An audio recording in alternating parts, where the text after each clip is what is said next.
রাজবাড়ী, সাহসী সন্তানের রাজবাড়ী।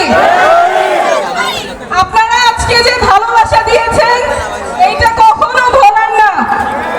আমরা আসছিলাম পদযাত্রা, অল্প কিছু দূরত্ব, কিন্তু সেখানে কানায় কানায় মানুষ পরিপূর্ণ ছিল। অনেক ভালোবাসা দিয়েছেন, এখনো এখানে শেষ মাথা পর্যন্ত মানুষ, অনেক দলের অনেক মতের মানুষ আজকে আপনারা একসাথে আমাদেরকে সমর্থন দিতে এসেছেন, ভালোবাসা জানাতে এসেছেন। সেই জন্য আপনাদের প্রতি অনেক অনেক কৃতজ্ঞতা।